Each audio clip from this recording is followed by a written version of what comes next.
Good morning, guys. Today we will discuss rational number and addition of rational number and some properties of this chapter. So let's and previous lesson we have also discussed क्या था comparison of rational number or representation of rational number on number line.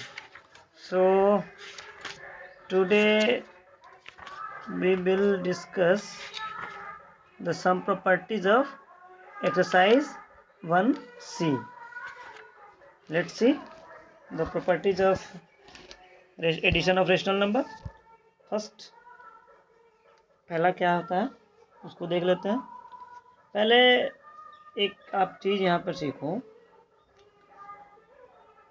जब हम पढ़ते हैं 2 + 3 = 5 and 3 + 2 = also 5.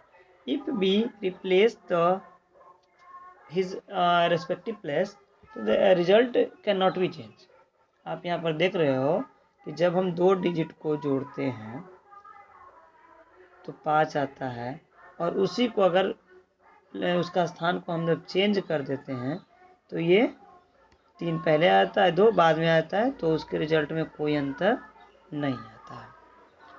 Same ये तो एक whole number के बारे में था. सेम यही थ्योरम आपको चलेगा कौन सा, रेशनल नंबर के साथ. वो रेशनल नंबर कहता है क्या, जिसको हम कहते हैं कम्यूटेटिव लॉ. कम्यूटेटिव लॉ इसमें कहता है कि 2 rational numbers can be added in any order. ध्यान देना, 2 rational number can be added in any order, then result can not be change. Suppose इसका थ्योरम जो है a/b + c/d इक्वल होगा c/d + a/b. इट मीन्स 2/3 + 3/4 का value equal होगा 3/4 + 2/3. आप देख लो, 12 3 × 4 = 8, 4 × 3 = 9. इधर भी देख लो,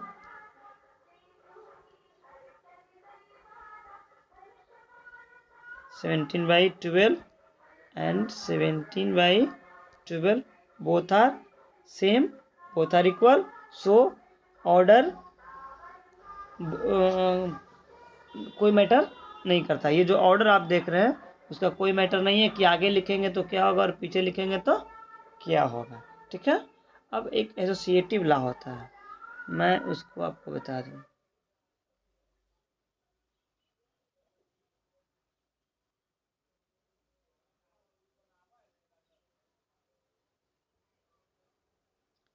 एसोसिएटिव लॉ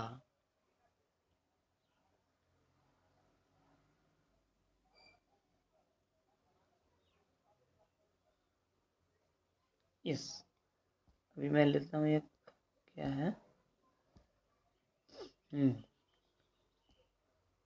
एसोसिएटिव लॉ. इसमें भी कुछ नहीं है, बस आपको सिंपली वेरीफाई कर लेना है एक चीज़ को.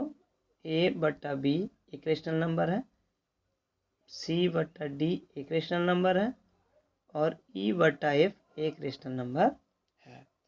सबसे पहले हम यहाँ पर एक स्मॉल ब्रैकेट देते हैं, तो जाहिर सी बात है पहला काम हम इसका करेंगे. इसी चीज़ को सेम रेशनल नंबर अगर दूसरे तरफ लिखा हो और इन दोनों में अब लास्ट वाले के साथ हम स्मॉल ब्रैकेट देते हैं, तो जाहिर सी बात है अब काम क्या करें, पहले इसका करेंगे, लास्ट वाले 2 का, पहले में पहले वाले 2 का. तो ऐसा करने से दोनों में जो अंतर आएगा वो 0 के बराबर होगा, उसमें कोई अंतर नहीं आएगा. दोनों का रिजल्ट सेम होगा। एक एग्जाम्पल अगर है तो देख लें।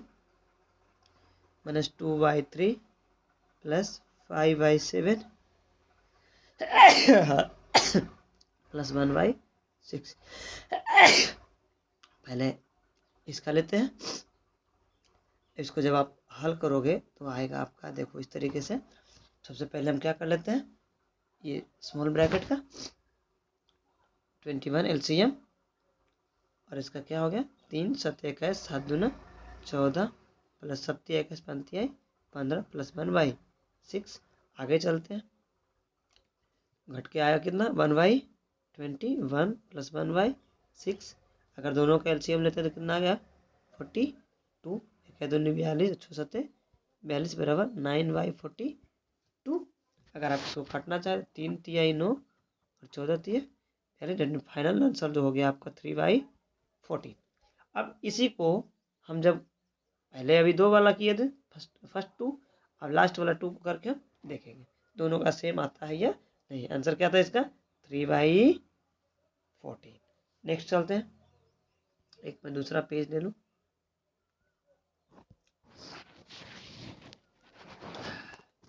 Yes,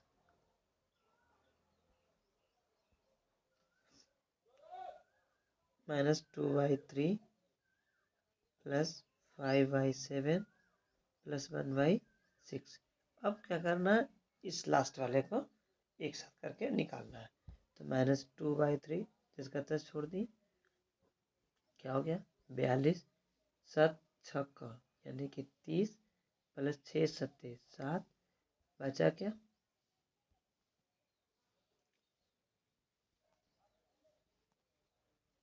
clear. अब क्या आ रहा है, फिर से करेंगे तो 7 6 और 6 7, चलो ठीक है। अब यहाँ पर आ गया आपको कितना 14 14 दूनी 28 + 37 बराबर कितना आ गया आंसर, ये हो गया 28 37 में से 9/42, 3 तिहाई 9 और 14 तिहाई 42। इसका भी फाइनल आंसर कितना आया 3/14। तो आपने देखा क्या, फर्स्ट 2 का अगर लेते हैं तो और लास्ट 2 का लेते हैं तो एक साथ करके तो कोई अंतर नहीं होता है। समझ गए। ओके, मैं इसको मिटा दूं।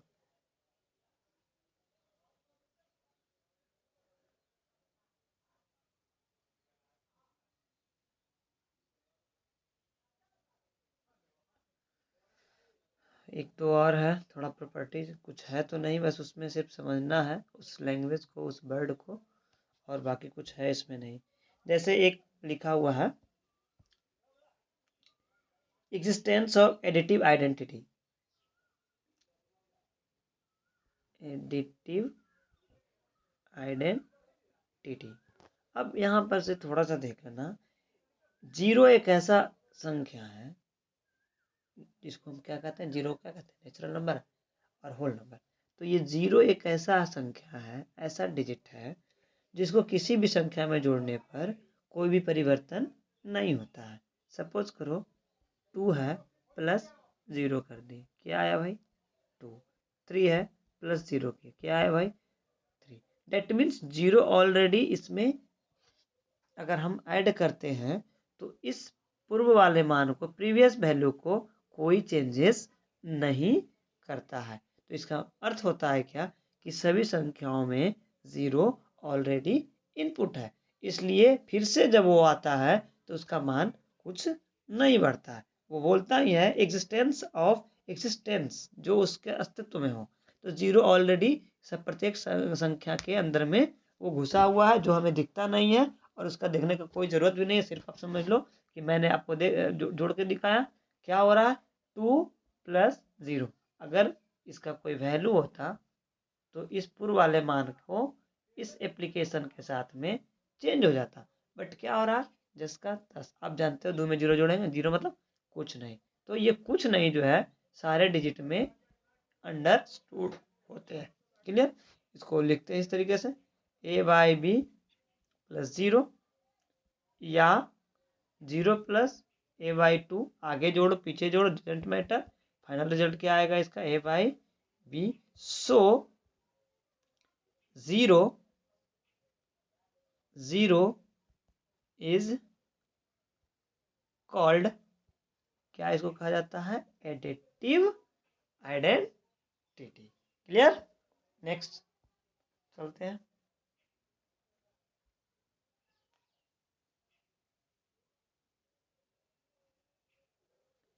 जस्ट वेट, 10 मिनट का हो गया है। अपलोड करने में काफ़ी परेशानी होती है, तो मैं इसको जस्ट अभी बता दूं आपको।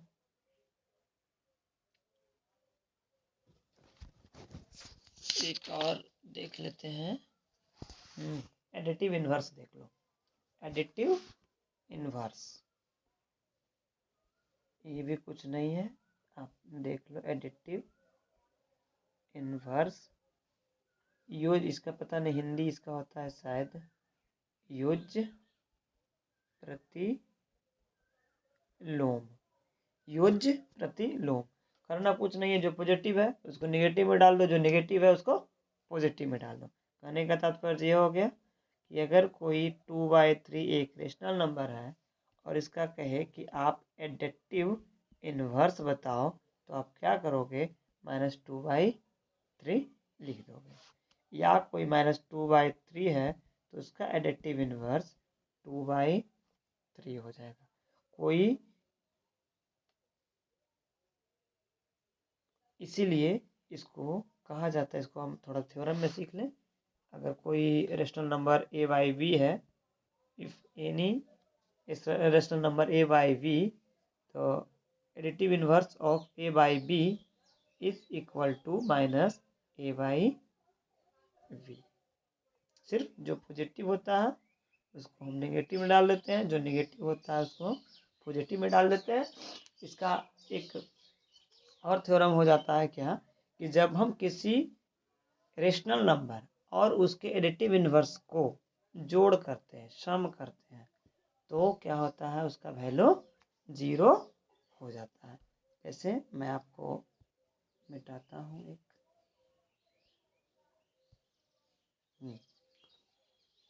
देखिए छोटा मिस करके मैं दिखा दूँ। 2/3 और प्लस -2/3, ये एक रेशनल नंबर और ये क्या हो गया, इसका एडिटिव इनवर्स। दो साइन है, दो संख्याओं के बीच में दो साइन नहीं होता है, तो फिर क्या इसको करेंगे, एक साइन ले लेंगे, 2/3 प्लस माइनस -2/3। अब देखो यार, इसको जब करोगे एलसीएम, आप तो इसे डायरेक्ट काट सकते हो, बट एलसीएम अगर लेते हैं, 3 2 में से 2 बराबर 0/3 बराबर 0। तो जब किसी रेशनल नंबर को उसके एडिटिव इनवर्स से हम जोड़ करते हैं, तो वो क्या होता है, उसका वैल्यू 0 हो जाता है। क्लियर?